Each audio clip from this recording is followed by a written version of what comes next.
What's going on, guys? Welcome in. Happy Friday. The weekend is finally here. Back for another episode of the Barking Browns Draft Edition. I'm your host, Jacob at Richism13, joined by site expert for Dog Pound Daily, Mr. Randy Gurzi, for the second time in this series. Randy, how you doing, man?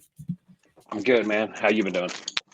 Oh, it's been a busy week. But we finally got the new door for the back porch. So we got a new door in. So things are looking a little bit nicer around here. So, There you go. I got to find a way to mess it up somehow, though. So today we are presented by our friends over at Homage. I got the NFL Jam shirt version on here with the Myles Garrett and Nick Chubb. I really like this shirt because it's the first Homage shirt that I got once we partnered with them. And it's just so freaking soft. I love putting it on to record because then I get to sleep in it. And this is my really weird Homage ad read, but that's the truth. The shirt is a great sleeping in shirt. We're going to talk about some tight ends today, Randy. I want to say this, and I'll get your overall opinion on the class as well before we dive into some of the guys we want to talk about. I don't think this is a great class. Like, if you're going into this like needing a difference maker at tight end, you got Dalton Kincaid and Michael Mayer. Why'd I call him Meyer? I was thinking Friday the 13th, or not Friday, Halloween. My God, where are we today? Anyway, you got the two at the top, and then you got like Darnell Washington, Tucker, and then I think it just kind of falls off a cliff. Like, is that where you are with this class? Yeah, and I think Darnell Washington's going to assert himself really high in the draft just because I think he's going to, he already is a massive human being, and I think he's probably going to test really well. But I don't know that he'll be a difference maker yet.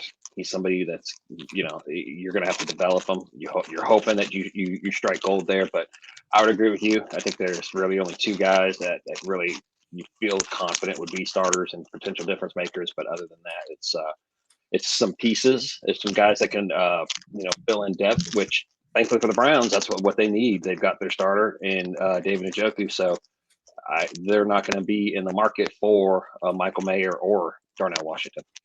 Yeah, I think that I think you're betting on a lot of traits. I think even with Darnell Washington, you're betting on traits. Because he was, of course, the second best. That's the best part, is he was the second best tight end on that team, because Brock Bowers is just ridiculous, and he won me some money in that championship game. So thank you, Brock Bowers. All right, man, let's start. I got four. So I'll start with you. Who's your first guy off the board for the Browns? Okay, I'm going to start at the bottom of my list, and that is with Davis Allen from Clemson. He basically, 6'6", 250 pounder. He really looks the part. He reminds me a little bit of Harrison Bryant in that he's not somebody that's going to stretch the field, not a super big receiving threat, but he does catch pretty much everything. PFF referred to him as a security blanket type of a tight end, and really that's what he would be. I think Harrison Bryant, obviously going into the final year of his contract, somebody like Davis Allen could be good to kind of groom for a year and see if he might be able to move into that number 2 role after Bryant heads on. Yeah, I think that it's a kind of foregone conclusion that when that contract comes up, that rookie contract for Bryant, he's probably walking unless he signs some minimum contract. I'm with you. I think the comparison to Harrison Bryant's pretty good there. And you know what? The security blanket thing, I think, is what they need. I think that's a perfect way to phrase what the Browns could use from the tight end room, outside of David Njoku. I'm starting at Alabama with Cameron Latu. Again, I think it's a Harrison Bryant comparison, not because they're the same player, but I think at the NFL level, he gives you the same thing. A dude that can flare out after chipping an edge rusher, catch a 5-yard pass, get 8 yards, and he's not going to wow you. I think Cameron Latu will test poorly. Like, if you remember was it Wademeyer that ran like a 5.40 last year? And he just fell off the map. It just disappeared after I really liked some of his tape, and I thought the Browns were interested. The Browns had him in for a visit. He runs over a 5.40, and it was like, oh, okay, never mind. We're good. I don't think Latu runs that slow, but he's probably a 4.8 guy. a decent blocker. He's willing. He needs to work on some technique and stuff. But when you watch him at Alabama, you just see exactly what you just talked about. You see a safety blanket. You see a guy that has reliable hands. He has good size. He's willing to block. I don't know how good he is at it, but he's got enough size to make it happen. You get him in there. Hey, Bill Callahan taught Jacoby Brissett how to throw pancake blocks. I think he can teach Cameron Latu a little bit. And so that's the first one I've got tonight. Let's keep it rolling, man. Give me your number two. Got the Minnesota shirt on, so I'll talk about the Minnesota tight end, Brevin Spanford. Of course, the hyphen. The Browns love their hyphens at tight end. They tried tons of them last year. So of course he's got that going for him, but he's another guy that's just, he's a massive player. He's 6'7" and 270 pounds. He really is going to be that inline type of a tight end, which I think is really good if you're going to have him in the tight end 3 role. I know he had 42 receptions last year for Minnesota. I don't think he's going to be a big receiving factor in the NFL. I think he'll be more of you throw him out there and you're basically going to have like a 6th offensive lineman. And they do like to go with kind of those jumbo sets at times. Get the big bodies out there, and they were using extra tackles in that role a lot this season. And that you're doing that, you're basically telegraphing that it's a run. You bring in somebody like Spanford, and you still do have a little bit of threat on the pass.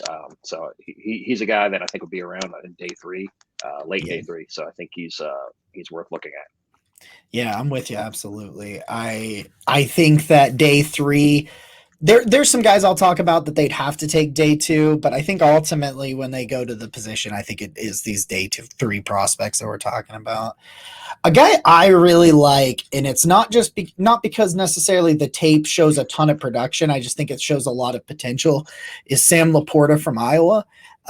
He was in an absolutely anemic offense, so I do not think you should go stat watching. Like, I'm not a huge, listen, stats matter, but when you're evaluating this sort of stuff, I'm not so interested in the stats as I am the tape.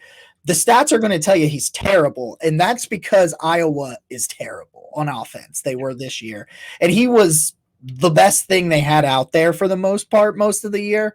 And so, you can say, well, he was at least the best thing that was on the field. 6'4", 250, has really nice size, and he's a really willing blocker.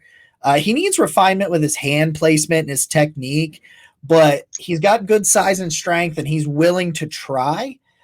There's a lot of situations where he just tries to overpower people, kind of throw a shoulder into them. And if it doesn't blow them away, they get away from the block if it doesn't put them on their backside, but he does have the power to do that.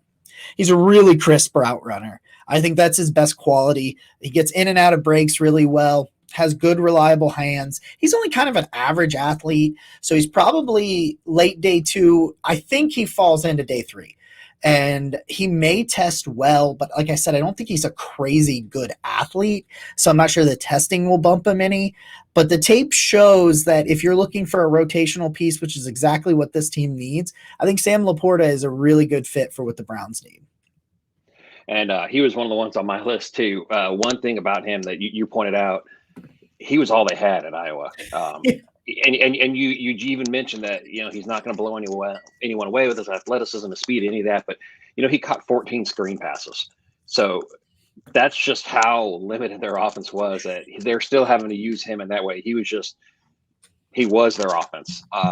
He still had over 600 yards. I think it was 650 this last year, a little bit more than that the year before. So he put up some numbers. He wasn't getting in the end zone because, again, the anemic offense. But I think he's a guy that could develop into something good. But since you went with him, I'll jump to a different guy, one that I wasn't going to mention, and I'll tell you why. I think he could be a good player, but that's Will Mallory from Miami. The reason I don't think that he's going to be the Browns are going to be too interested is because of his age. He's a little bit older. He's a 5th-year senior, so sometimes they kind of shy away from those people. But maybe in day 3, as a day 3 pick, they might change their mind a little bit. Mallory's another one that's got 6'5", 245. I think that's very similar to Harrison Bryant's measurements coming out. But the only issue with Mallory is he's going to be faster than most of these tight ends. He's going to be a receiving threat. He's not going to give you anything as far as inline blocking or anything like that. He's basically going to be an oversized slot receiver that's not as fast as slot receivers usually are. So I think with his inability to play on the line and his age, he's probably not on the Browns' radar. But I still don't think he'd be a terrible day 3 pick. No, and I think once you get to day 3, you're taking a lot of guys that you're taking gambles on traits and things. Like, I think it's exactly what you do. You go in there and you say, like, oh, this guy could be this. I mean, they're not still hanging around on day 3 if they're already that. So Yeah, you know, I think you're right on. You bring up an older player. I was telling you beforehand. I really like. Is it Shoemaker from Michigan? And he's already 24. And I was like, okay. Like, I had watched like 3 of his games and I was writing up some reports and things like that. And I was like, oh, this guy's a pretty good player. And then I was like, oh, okay. The Browns, they don't care. Check that off the list. yeah. So, yeah, I get why you use that so much in the early picks, but sometimes I think it's you don't want to be beholden to that. I know you don't want to go and take another Brandon Whedon, but you start talking about day 3 picks. I'm like, yeah, it's okay if they're 20, 24. Yeah, but I don't think he's it's good. Not like you're yeah, that's true too. But yeah, I don't think you throw a player away if they're they can help you just because of that. Yeah, and I think too that this draft class could be really interesting for the team because they're in such a you have to have results this year. Like, you have to have results. That I think there could be some shifts in the way they kind of draft and go, okay, we'll take some of the more proven commodities instead of always going young and on traits. And they've done some proven commodities and they've taken some older players really late. Isaiah Thomas was 24, I think, when they took him in the 7th round last year. So you're definitely seeing them throw it away on day 3. Okay, a guy I really like, this is a lot of projection in this situation, but it's Luke Musgrave from Oregon State. 6'6", 250 pounds, has really good blend of speed and athleticism. He's kind of a freak athlete. Like, I mean, when you watch I think he's going to test off the charts. He doesn't have the production David Njoku had in terms of what he did at Miami. He only had 11 receptions this year.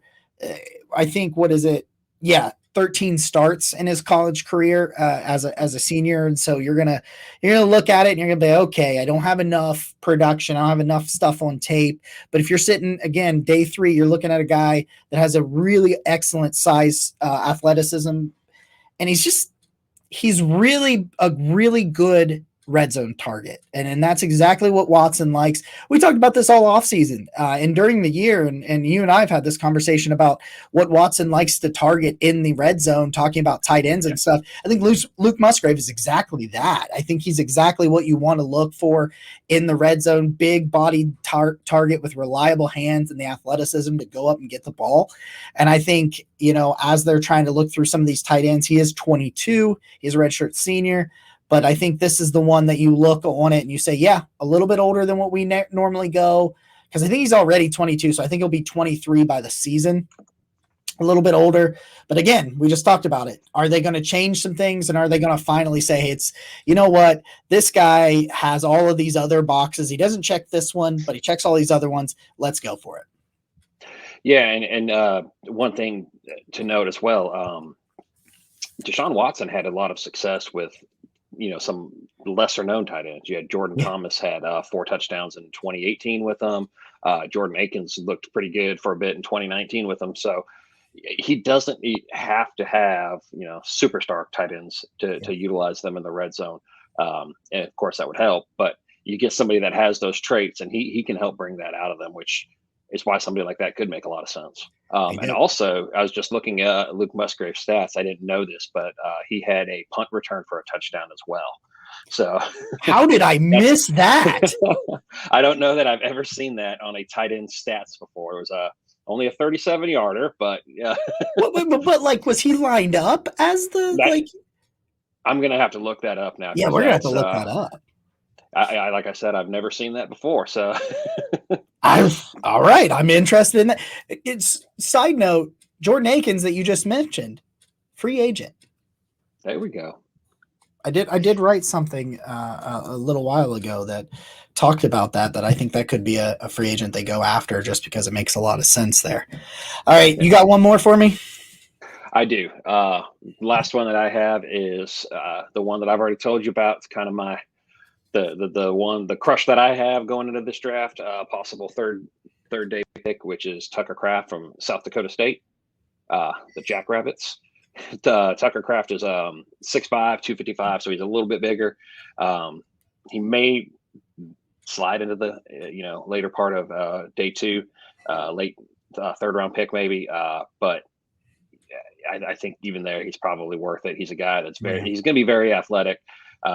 770 yards last year on 65 catches. So he's really he's able to stretch the field a bit. He's very, like I said, he's very athletic. I think he'll test incredibly well. He's not exactly refined with his route running, so there's going to be you're going to need a little bit of development there.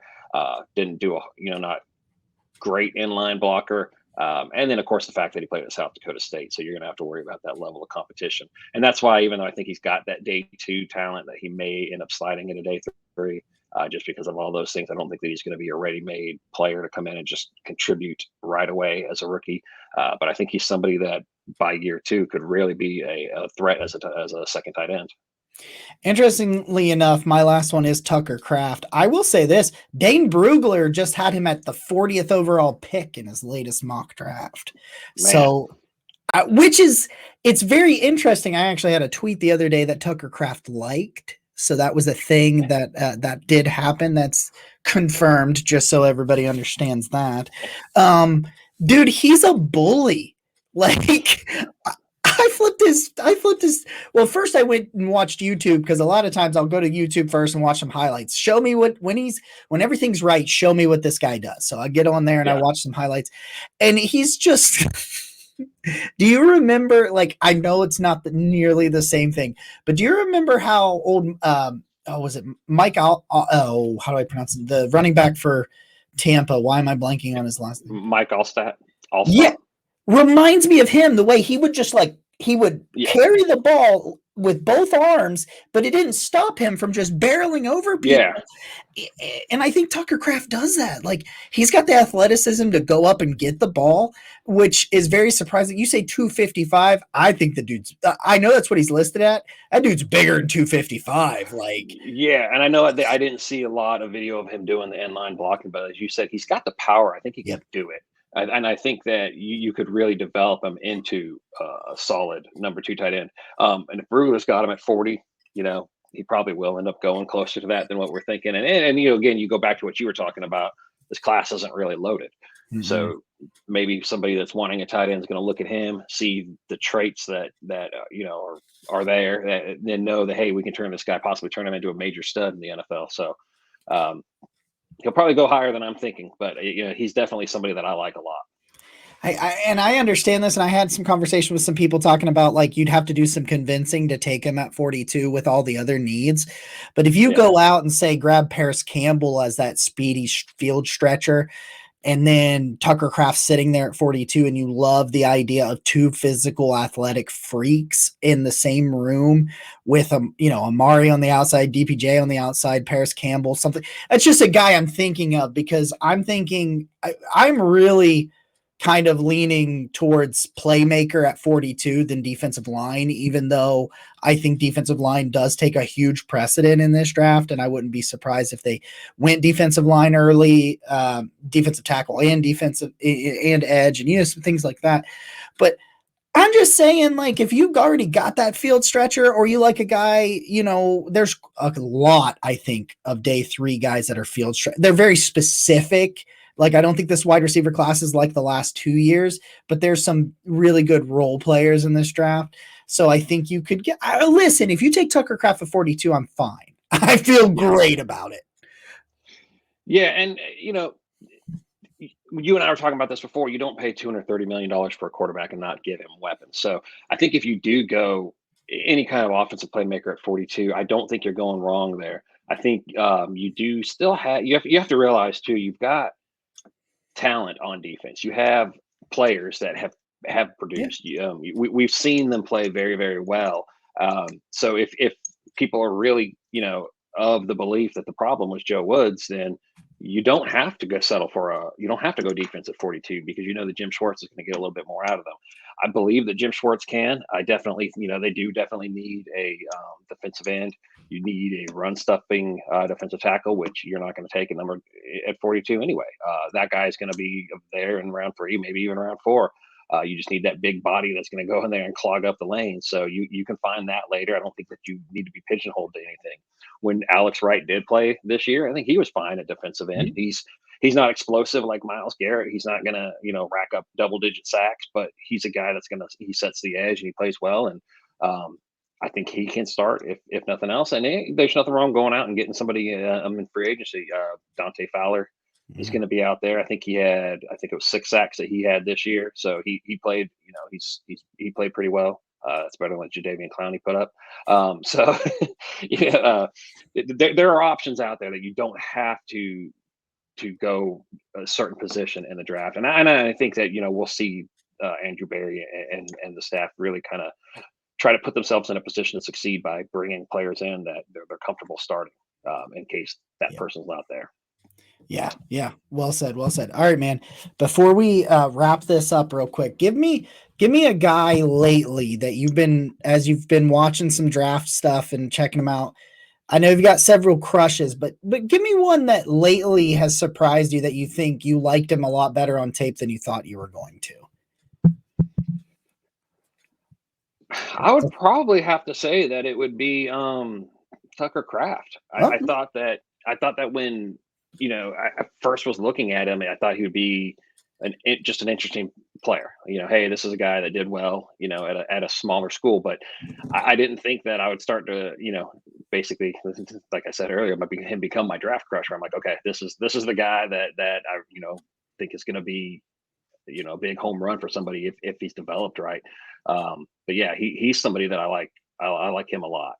Another guy that I actually really didn't see coming was I'm going to call him by the wrong name now. After sitting here saying that I like him, is it Mike Morris at defense at Michigan? Yeah, from Michigan. Yes, I don't know why I always want to call him the wrong name, but Mike Morris, I like him a lot. He kind of reminds me a bit of Jadeveon Clowney with his build, but he's more athletic. He's 6'6" and almost 280 pounds. He really didn't do much before this year, so I didn't really know what to expect. He hadn't been on my radar, but when I watched him, I liked the way he would also, not only does he play with his hand in the dirt and do well, but at 280 pounds, he rushes in the 2-point stance as well, which is something that they did a little bit with Myles Garrett at the end of the season, and he did really well with it. So I think Morris is a guy that I like. He's still, he's still developing too, and that's the thing is he played really, really well this year, but it was kind of the first year we saw that production. So I think he's an ascending player too that can do a lot of good things. Yeah, I that's a great name. I actually just watched a little bit on Morris, but he's on my radar soon. Well, man, I appreciate it for jumping out here for the second time so far, in this draft cycle. So before I jump off here, just everybody should know where to find you, but in case they don't, just let them know. All right, yeah, you can follow me on Twitter at rgurzi81 or check me out 3 different sites: Dog Pound Daily, the Landry Hat, and NFL Spin Zone. So an NFL Spin Zone, I've just been released a couple mock drafts with trade predictions and everything. So go check those out. I'm about to this weekend. I probably will write it tomorrow, but I'm about to do my first mock draft with trades. I've strictly ignored them until today, and then today I was working on one, and I was like, let's just get weird. And so I threw a couple of trades in there and picked up some assets in 2024. Just for Yeah, and I wasn't messing with them until Chicago got that number 1 pick, because it's like I just don't feel like you can even do a mock draft of Chicago at 1 anymore, because they're not picking at 1. They're about to get people bidding against each other and get a massive haul. So they're going to end up. I feel like they'll get more than the Niners gave up for Trey Lance. Yeah, and then they're going to ruin. They're going to take. They're going to blow every single pick because that's what they do. Well, probably, but that's not what we're talking about. Yeah. So, All right. We appreciate it, man. Guys, listen, we appreciate you giving us more of your time to this week. We got more Browns draft videos. Next week, I'm going to talk about, actually, next week will be mock draft 4.0 prior to the Senior Bowl next weekend, which is already here, which is just outrageous. And then the week after that, we'll kind of get a recap of the Senior Bowl and some things that we saw from there. So appreciate all you guys. We'll talk to you next time. And as always, go Browns.